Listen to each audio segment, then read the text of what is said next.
Back now with Endgame. And speaking of the end, there was a startling quote from a former presidential candidate, a former member of Congress, Michelle Bachmann, in an interview that she did with the Christian Broadcasting Network and David Brody, who's a familiar face around this round table. Here it is. Well, I don't want to be melodramatic, but I do want to be truthful. Sure. And I believe without a shadow of a doubt, this is the last election. This is it. This is the last election. And the reason why I say that, David, is because it's a math problem. She's going to change the demographics of the United States so that no Republican will ever win again. All right, Alex, I got to go to you on this because I'm old enough to remember when, you know, the Republicans had the demographic advantage and the Democrats had all the older voters. And this is all cyclical. It happens. What is she talking about here?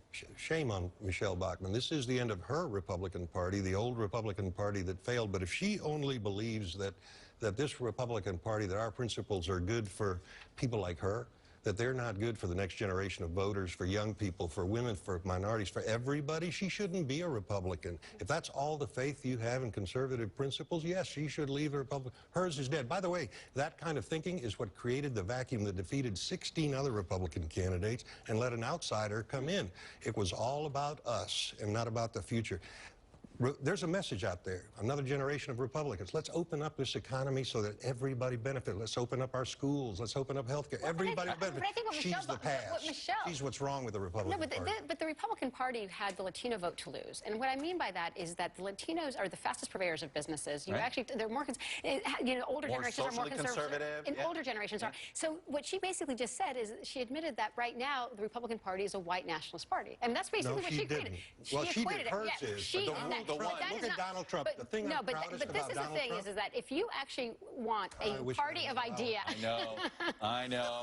I got to pause you guys here because I have my own little fun thing that I'm trying to get across here. It is your show. Well, some days. But I want to make note of some of those annoying emails that we all get. They're desperate pleas from people who've been receiving, and you're wondering, geez, why are you stalking me? It's like a jilted ex-lover. Here's one, kiss everything goodbye. Or how about running out of time? Or this one, I've lost hope.